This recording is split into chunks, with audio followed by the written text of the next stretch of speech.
우리 성경 말씀 요한복음 15장 1절부터 8절까지 보도록 하겠습니다.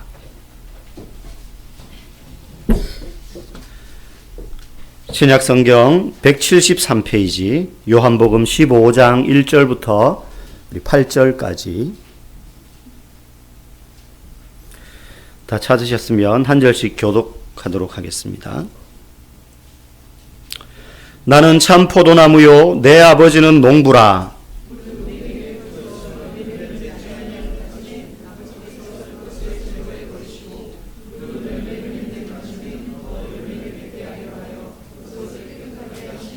너희는 내가 일러준 말로 이미 깨끗하여졌으니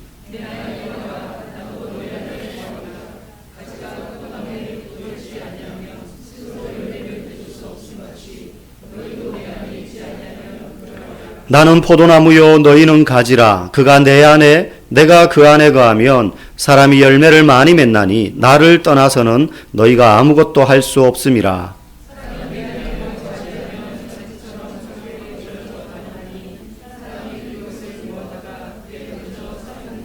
너희가 내 안에 거하고 내 말이 너희 안에 거하면 무엇이든지 원하는 대로 구하라. 그리하면 이루리라. 너희가 열매를 많이 맺으면 내 아버지께서 영광을 받으실 것이요 너희는 내 제자가 되리라. 아멘. 당신의 마음을 지배하는 것이란 제목으로 잠시 말씀 전하겠습니다. 우리가 읽은 이 본문은 익히 설교를 통해서 또 성경을 읽어보시면서 많이 들었던 또 익숙한 말씀입니다. 포도밭 비유를 지금 들고 계신데 포도밭이 있는데 그 밭을 가꾸는 농부는 하나님이시고 그리고 그 밭에 심겨진 포도나무는 예수님을 의미하고 그리고 그 나무에서 난 가지가 바로 성도들 우리들이다라고 예수님이 이야기합니다. 내용의 요지는 간단합니다. 포도나무에 가지가 붙어 있으면 열매를 맺지만 가지가 나무에서 떨어지면 열매를 맺을 수 없게 된다. 너무나 당연한 자연의 이치고 또 하나님의 섭리죠. 가지가 나무에 붙어 있다라는 것은 비유이기 때문에 여기서 말하는 건 우리가 예수님 안에 거하고 예수님이 우리 안에 거한다는 겁니다. 붙어 있다라는 거, 연결되어 있다는 거죠. 근데 거한다는 게 무슨 말이냐? 우리가 다 알 수 있는 의미지만 거한다는 것은 잠시 스쳐 지나가는 게 아니라 거기에 뿌리를 내리고 자리를 잡는다는 겁니다. 그렇죠? 예수님 지금 이렇게 말씀하시는 거예요. 우리의 마음 안에, 우리의 내면에는 무엇인가를 담을 수 있는 빈 공간이 있는데 여기에 수많은 것들을 담아낼 수 있다. 어떤 것들은 왔다가 지나갑니다. 자리를 잡지 않죠. 잠깐 호기심을 자극하거나 생각할 수는 있습니다. 하루에도 우리 5만 가지 생각을 다 하잖아요. 뭐 별로 도움이 안 되는 잡스러운 생각들부터 그죠? 스쳐 지나가는 아이디어까지. 그런데 때로 그것들 중에는요. 우리의 마음의 이 좌소에 내면에 왔는데 지나가지 않고 자리를 잡아서 뿌리를 내리는 것들이 있다는 겁니다. 그게 거하다는 뜻입니다. 머무르다는 뜻입니다. 그렇게 머무를 수 있는 것들은 어떤 것도 될 수 있습니다. 어떤 사상도 될 수 있고 아니면 물질도 될 수 있고 아니면 내가 추구하는 어떤 인생의 목적도 될 수 있고 그리고 요즘 내가 빠져있는 취미 생활도 될 수 있습니다. 그렇죠? 취미에 막 빠져있는 그래서 돈 벌면은 그 중에 막 절반을 자기 취미 생활에 쏟아붓는 그런 분들이 있잖아요. 그죠? 그 중에서도 이 세상에 있는 모든 사람들의 마음 속에 자리를 잡고 머무르면서 가장 강력한 영향력을 발휘하는 것들 꼽으라면 성공, 물질, 또 명예나 인기, 행복, 뭐 이런 것들이라고 생각을 합니다. 때로는요, 이걸 얻기 위해서 사람들이 자신의 전부를 거기에 쏟아붓습니다. 이것 자체를 얻는 것이 인생의 목적과 방향이 되기도 하고요. 또 이것들이 내 인생의 방향을 결정하는데 결정적인 영향을 줍니다. 사람들은 자기 마음속에 머물러서 뿌리 내리고 있는 그것에 이끌려 살아가요. 이걸 다른 말로 하면 지배받는다고 이야기할 수 있어요. 어떤 사람은 돈을 버는 것이 그 마음에 뿌리 내리고 있습니다. 마음을 차지하고 있습니다. 그래서 그것에 지배를 받아가지고 돈을 벌기 위해서 그것보다 더 귀한 것들을 다 쏟아붓습니다. 자기한테는 그게 제일 귀하니까. 어떤 사람은 성공하기 위해서 어떤 사람은 가족을 위해서. 저희 부모님 세대만 하더라도 개인의 꿈과 어떤 욕망을 성취하는 가치보다 가족과 공동체를 위하여서 희생하는 게 더 훌륭한 가치로 여겨지던 시대였습니다. 지금은 그렇지 않죠. 나의 행복을 추구하는 것이 최고의 가치처럼 여겨집니다. 그래서 저희 부모님 세대들은 나는 못 먹고 못 입고 못 살아도 못 배웠어도 우리 자식들한테는 그런 가난과 굶주림과 무지함을 대물림해주면 안 되겠다 해가지고 그냥 자녀를 위해서 다 쏟아부었습니다. 그 혜택을 본 사람들입니다. 대부분이. 그렇죠? 또 자식 많은 집안에는 보통 첫째나 둘째는 동생들을 위해서 희생합니다.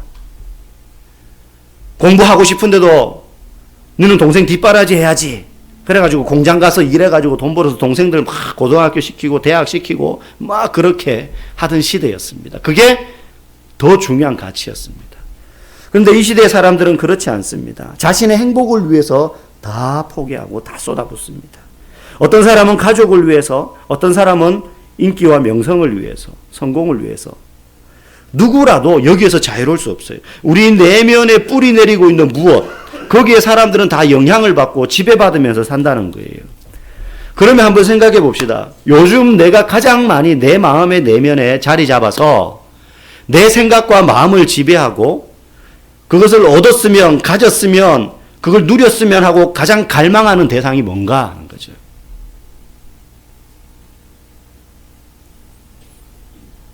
저 차를 타고 싶다. 이것이 될 수도 있고요. 저 회사에 들어가고 싶다. 이게 될 수 있고요.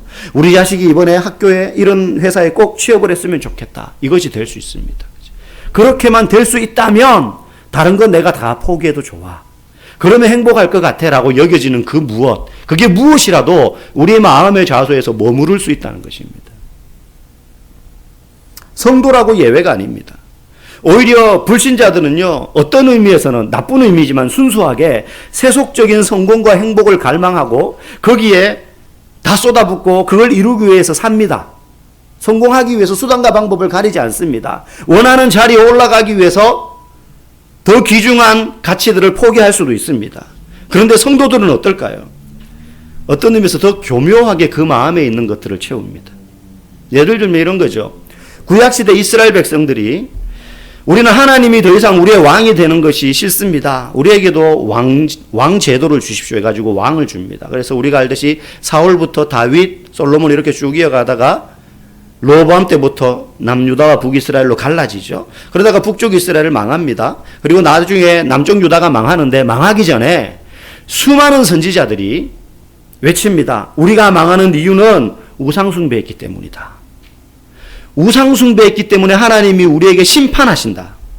이게 뭐 여러 가지 이유들이 있지만 가장 핵심적인 건 우상숭배 때문에 하나님이 우리를 징계하신다. 이게 망하는 이유였어요. 그런데 그들이 했던 죄인 우상숭배는 그냥 단순하게 하나님을 믿지 않고 우상을 섬겼구나. 이게 아닙니다. 그 안을 딱 뜯어보면요. 단순하지 않아요. 이스라엘 백성들이 지적당했던 그들의 죄였던 우상숭배가 어떤 우상숭배였느냐면 굉장히 교묘합니다. 그들은 여전히 성전이 있었고 성전에서 절기마다 정말로 완벽하게 제사를 다 드립니다. 그런데 그와 동시에 산당에서 바알과 아세라를 위해서도 제사를 드렸습니다. 그들이 섬겼던, 그들이 저질렀던 우상숭배라는 죄는 하나님을 믿지 않고 하나님을 버리고 다른 신을 섬겼던 것이 아니라 하나님을 여전히 마음에 두고 있는데 똑같이 다른 우상도 같이 섬기고 있는 거예요. 하나님을 어떤 수준으로 낮췄느냐 하면 바알과 아세라와 같은 이방인들이 섬기는 신들과 같은 수준으로 하나님을 낮춰가지고 섬겼어요. 그래서 선택하는 겁니다. 때로는 바알과 아세라를 위하여 열심히 섬기다가 필요하면 하나님 그러면서 찾는 거예요. 그러니까 하나님이나 바알과 아세라나 별반 다르지 않는 이방인들이 바알과 아세라를 섬기는 방식으로 그들이 농사 지어서 풍년을 얻고 그리고 소출이 넉넉하고 잘 살고 부자 되고 병 안 걸리고 하는 것을 원해서 바알과 아세라를 섬기는 것처럼 하나님 앞에서도 그와 똑같은 목적으로 하나님을 섬겼다는 거예요. 그들이 저질렀던 우상숭배의 죄가 바로 그거였어요. 자신들이 원하고 추구하는 욕망을 채워줄 수 있는 또 다른 신의 하나로 하나님을 마음속에 두고 있었다는 겁니다. 그러면 오늘날 성도들은 어떨까요? 예수님을 믿는 사람을 우리는 크리스찬이라고 합니다. 그리스도를 따르는 사람이라는 뜻이죠. 그리스도를 따라가는 사람. 그러면 오늘 본문의 표현을 빌리자면 그리스도인은 그 마음에 그리스도가 머무르는 사람입니다. 지나가는 게 아닙니다. 그리스도가 머무르는 사람입니다. 그런데 그리스도가 머무르면 자기 마음에 있는 그것에 의해서 영향력을 받고 지배받으며 살게 되어 있는데 많은 성도들이 그리스도인이라고 생각을 하면서도 실제 삶에서는 그리스도의 영향력을 받으며 사는 것처럼 보여지지 않은 때가 종종 있더라 하는 겁니다.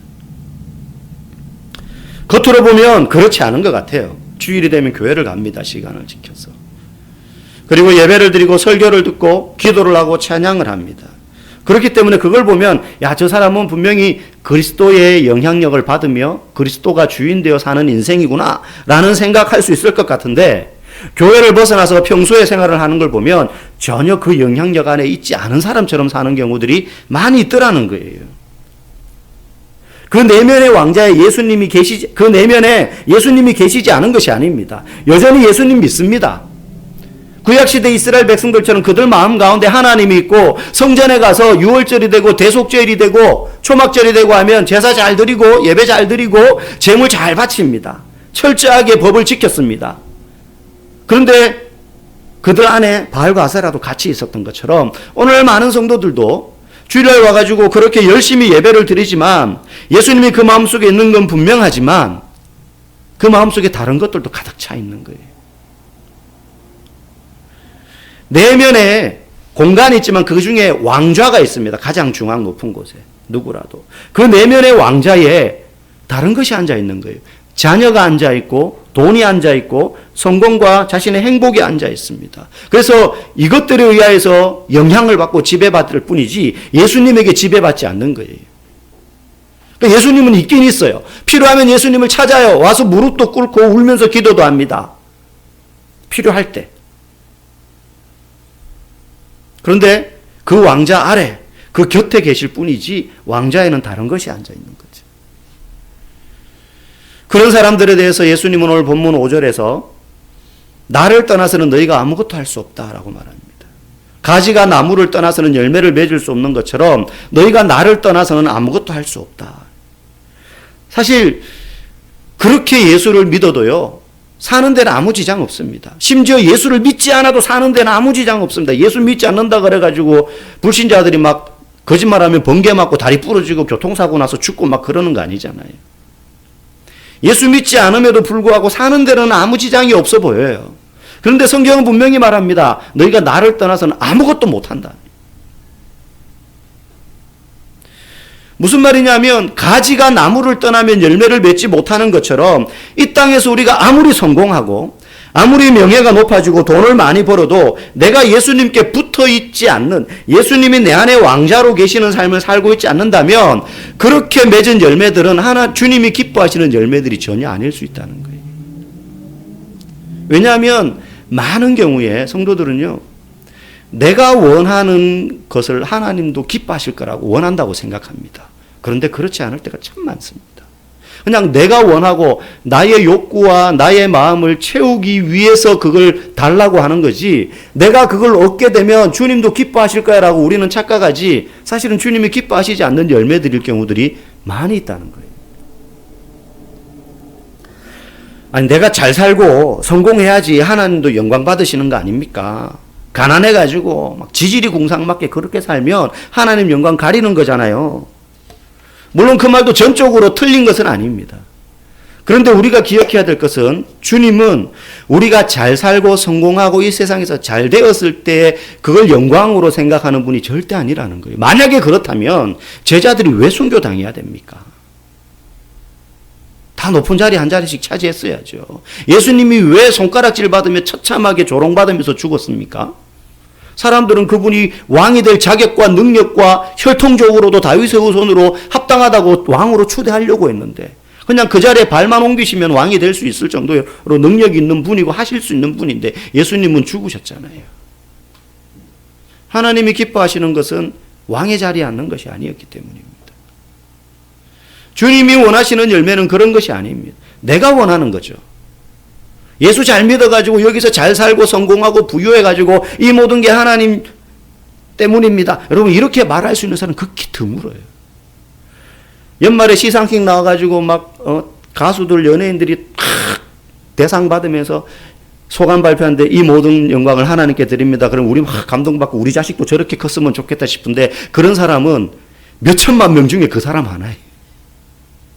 일상적인 게 아니에요. 주님이 우리에게 원하시는 것은 그런 식으로 열매 맺는 걸 기뻐하시는 것이 아니라는 겁니다.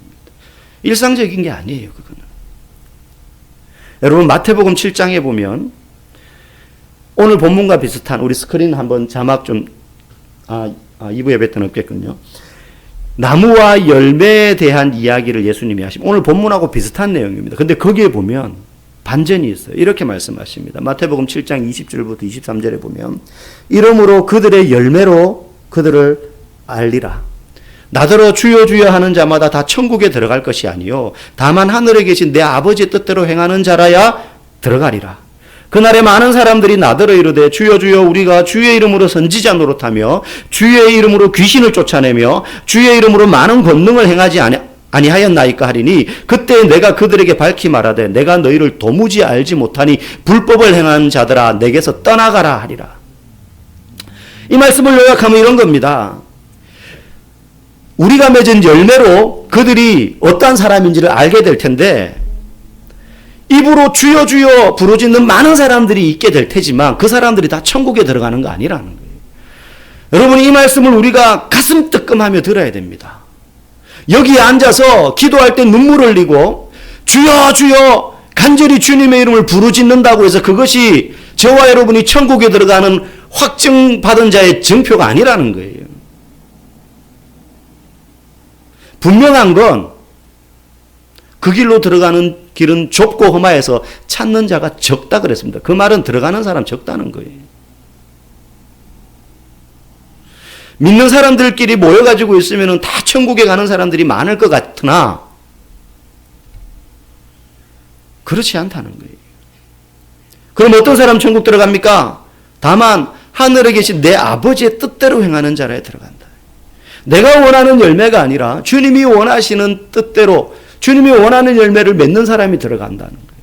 심지어 어떤 사람들이 와서 말합니다. 주여 주여 우리가 주의 이름으로 선지자 노릇하며 주의 이름으로 귀신도 쫓아냈고 주의 이름으로 권능도 행했는데 우리 천국 못 들어갑니까? 예수님 말씀하십니다. 내가 너희를 도무지 알지 못한다. 불법을 행하는 자들아 내게서 떠나가라. 이 사람들이 주님의 이름으로 능력 행했어요. 예수님 잘 믿으며 살면서 예배도 잘 드리고 막 세상에서 성공도 거뒀어요. 그리고 내가 원하는 것들도 막 얻었어요. 그런데 주의 이름을 빙자해서 했지만 명성과 출세를 위해서 주님의 이름을 빌린 겁니다. 주님이 원하시는 열매가 따로 있는데 그거 모르고 신앙생활하면 열심히 100m 경주에서 달렸는데 옆자리에서 달린 거예요. 여러분 너무 슬픈 얘기입니다. 나중에 주님이 우리에게 불법을 행하는 자, 나의 법대로 내 뜻대로 행하지 않은 너희들 내가 모른다. 떠나가라 라고 할 수 있어요. 주여 주여 했지만은 주님의 이름을 부르며 간절히 기도하고 뭔가를 얻어내려고 했지만은 그건 내가 원하고 내가 가지고 싶었던 것들을 얻은 거지 주님이 원하시는 것들이 아닐 수 있다는 것입니다. 열심히 신앙생활하면서 돈도 잘 벌고 성실히 일했고 봉사하고 헌신했습니다. 그런데 가만히 뜯어보면 사실 그건 나 좋으라고 한 거고 우리 자식 행복하게 살라고 막 끌어모은 거예요. 그렇게 집 몇 채씩 샀어요. 그렇게 해서 돈을 모았어요. 땅을 샀어요. 그래서 자식한테 다 물려주는 거죠. 자기는 압니다. 그런 걸 얻게 해달라고 저 집 사게 해달라고 저 땅 사게 해달라고 저거 팔리게 해달라고 막 했어요. 자기는 알아요. 그거 나 좋으라고 한 건지 내 자식 새끼 위해서 그거 하려고 한 건지 아닌지 자기가 알아요. 주님 하면서 간절히 그거 이루어달라고 기도했는데 주님이 뭘 원하시는지, 주님이 원하시는 열매는 무엇인지 사실은 관심이 하나도 없는 인생을 살면서 열심히 신앙생활을 한 거예요. 그때 주님이 불법을 행한 자들아 나는 너희를 도무지 알지 못한다. 주여 주여 했지만 여러분 예수님이 우리의 마음에 왕좌에 계실 때라야 왕이신 그분의 영향력 아래 우리는 놓이기 때문에 그분이 원하는 삶을 우리는 살 수 있게 되는 것입니다. 내가 지금 그걸 추구하면서 사는지 안 사는지 테스트해 볼 수 있는 간단한 방법이 있어요. 우리가 지금 하고 있는 기도의 내용이 무엇인지를 뜯어보면 됩니다. 내가 정말로 주의 나라와 의를 구하는 기도를 하고 있는지 아니면 정말로 내 삶에 필요한 것들을 채움받기 위해서만 기도하고 있는 건지. 제가 지금은 목사이지만 주일학교 때부터 저도 신앙생활을 쭉 해왔는데 신앙생활을 하면서 기도했던 것들을 돌아보면요. 우리의 삶의 필요에 대하여서 물론 자녀가 아픈다든지 갑자기 재정적인 큰 문제가 터졌어요. 그러면 기도하죠. 주님 고쳐주세요. 낫게 해주세요. 이 문제가 해결되게 해주세요. 기도하죠. 근데 매일 내 기도의 전부가 그게 되어서는 안 돼요. 여러분 마태복음 7장에서 분명히 이야기하잖아요. 너희는 먼저 그의 나라와 그의 의를 구하라. 그러면 그거 너희들에게 필요한 줄 아시고 하나님이 가장 좋은 방법으로 채워주신다. 그거를 삶 가운데서 수없이 많이 경험해 옵니다. 내게 이게 필요합니다. 매일매일 살아가는 인생 가운데 먹고 마시고 입는 문제가 불필요한 사람은 아무도 없죠. 그런 사람은 타잔처럼 정글 가서 살아야죠. 근데 우리는 그렇지 않잖아요. 다 필요한 줄 알아요. 근데 우리보다 아버지가 더 잘하신다는 거예요. 그거 안 구해도 내 마음이 주님이 원하시는 열매를 맺기 위하여서 맞추어져서 열심히 달려가면 이것들은 구차하게 주님 이게 필요합니다. 이거 해주세요. 저거 팔리게 해주세요. 저쪽으로 가게 해주세요. 합격하게 해주세요. 안 해도 주님이 채워주시고 먹여주시고 입혀주심을 경험하는 신앙이 주님이 내 마음의 왕자로 계심을 따르며 살아가는 사람이라는 거죠. 주님이 우리의 마음의 왕자로 계시려면 어떻게 해야 될까요? 오늘 본문 7절에 보면 다르게 표현합니다. 7절에 이렇게 말합니다. 너희가 내 안에 거하고 내 말이 너희 안에 거하면 이라고 말합니다. 그 앞에는 너희가 내 안에 거하고 내가 너희 안에 거하면 이라고 말했는데 7절에는 내 말이 너희 안에 거하면 주님의 말씀이 우리 안에 있을 때에 예수님이 우리의 왕자에 있게 된다는 것입니다. 주님의 말씀이 우리 안에 거하면 그게 주님이 우리 안에 거하는 거라는 거예요. 이 말씀이 우리 안에 거하는 것. 말씀이신 예수님께서 우리의 마음에 언저리에 계신 것이 아니라 왕자에 계실 수 있는 것입니다. 이 말씀이 내 삶을 이끌어가는 겁니다. 이 말씀 앞에 내 삶이 영향을 받으며 지배받으며 사는 겁니다. 이 말씀이 말하는 대로 따라가는 거예요. 주의 말씀은 내 가까운 내 발의 등이요 내 길의 빛이다. 내 짧은 눈앞에 앞걸음을 비출 뿐만 아니라 내 인생에 보이지 않는 먼 길까지 비추는 것이 주의 말씀입니다. 어떤 성도가 오랫동안 간절한 기도의 제목을 가지고 있었습니다. 이 기도를 두고 얼마나 많이 울며 기도하고 구했는지 몰라요. 주님, 저를 만나주세요. 저 주님 보고 싶습니다. 주님의 모습을 한 번이라도 볼 수 있다면 저는 지금 죽어도 소원이 없겠습니다. 아니, 음성이라도 들려주세요. 주의 음성을 듣고 싶습니다.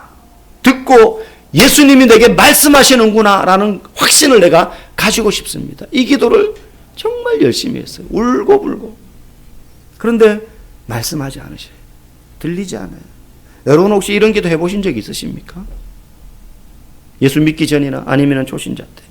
아니면 예수님을 믿고 싶은데 확신이 없을 때. 주님 믿고 싶습니다.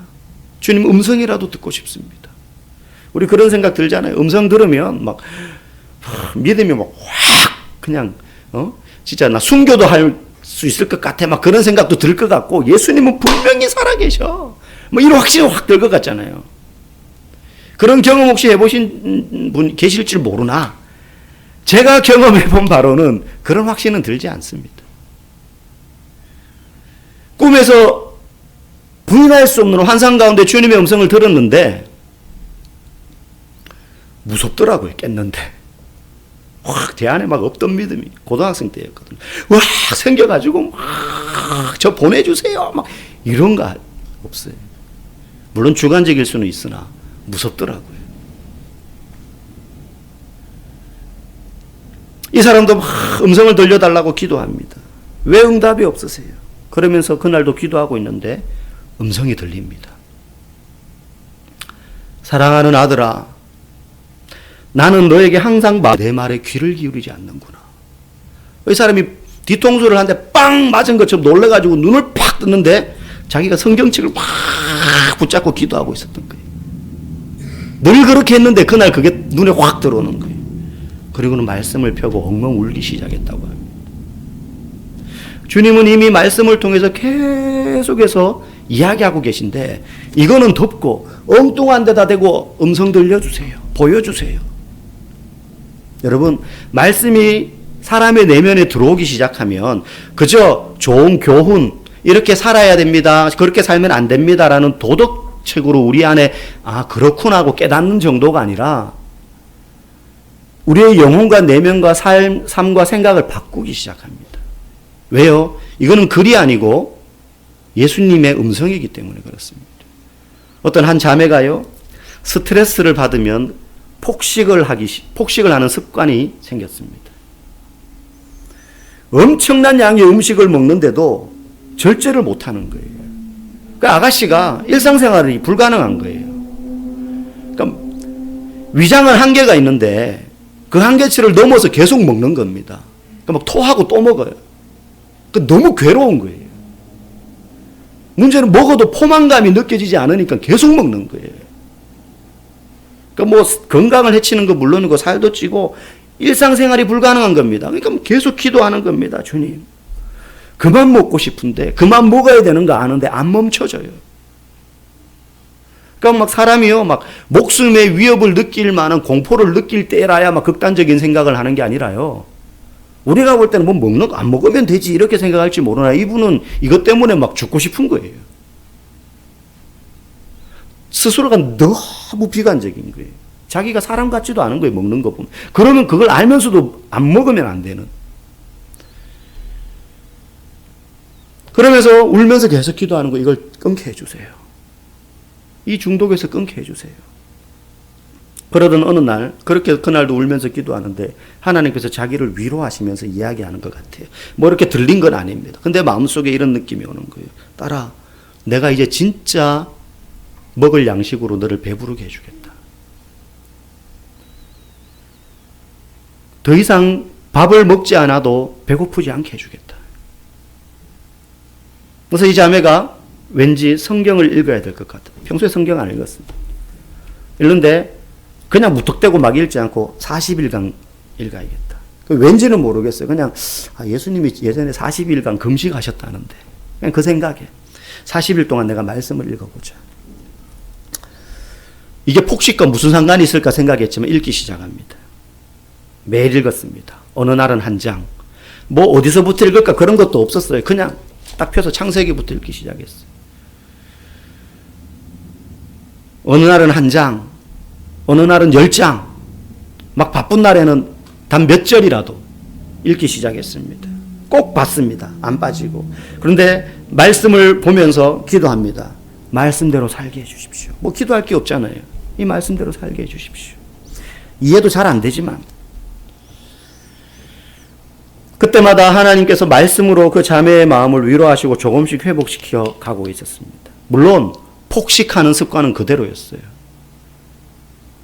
그래서 막 폭식하면서 성경 봅니다. 먹으면서 성경 또 봤어요. 음식이 너무 맛있고 성경 말씀도 너무 맛있는 거예요. 그래서 막 꽃배기로 막 먹고 있었습니다. 그러던 어느 날부터 놀랍게도 이 자매의 마음 가운데 이제 그만 먹어야지라는 생각이 들기 시작했어요. 음식을. 너무 놀랍게도 병원에 가서 아무리 심리치료를 받아보고 약물치료를 받아도 차도가 없었는데 40일 기간을 정하고 말씀을 읽기 시작하면서 이 자매의 마음 가운데 절제의 열매가 맺혀지기 시작했어요. 말씀과 음식을 같이 먹는데 어느 순간부터 이 먹는 양이 전도되기 시작했습니다. 말씀을 더 많이 보게 됐어요. 말씀을 읽는 시간이 더 늘고 음식을 먹는 양과 시간이 줄어들기 시작했어요. 그리고 줄어들었는데도 전에는 아무리 먹어도 포만감이 느껴지지 않았는데 덜 먹게 되었는데도 배부르기 시작했어요. 이걸 덜 먹었는데 너무 희한하지 않나요? 육체적으로 배가 덜 부른데 이걸 먹으니까 배가 고프지 않은 거예요. 음식을 먹고 싶다는 생각이 맛없어서가 아니라 너무 맛있는데 맛없어서가 아니라 이제 그만 먹어도 되겠다라는 생각이 들기 시작하는 거예요. 그러면서 절제하기 시작했습니다. 주님께서 말씀으로 그 자매를 서서히 고치기 시작하셨어요. 어느 날 단박에 끊은 건 아니지만 그 중독에서 벗어났고 나중에는 완전히 자유하게 되었습니다. 그 자매의 마음 가운데 말씀이 완전히 지배하기 시작했습니다. 저와 여러분의 삶에 말씀이 지배하기 시작할 때 이 성경이 우리의 마음 가운데 왕자에 들어앉아 계실 때 그때가 바로 예수님이 우리의 왕자에 계신 순간입니다. 저와 여러분들이 내 안에 왕자에 다른 것으로 채워서가 아니라 이 말씀으로 우리의 마음을 가득 채우기를, 그래서 더 이상 목마르지 않고 굶주리지 않는 그런 영적인 충만함 가운데 살아갈 수 있기를 주님의 이름으로 간절히 축복합니다.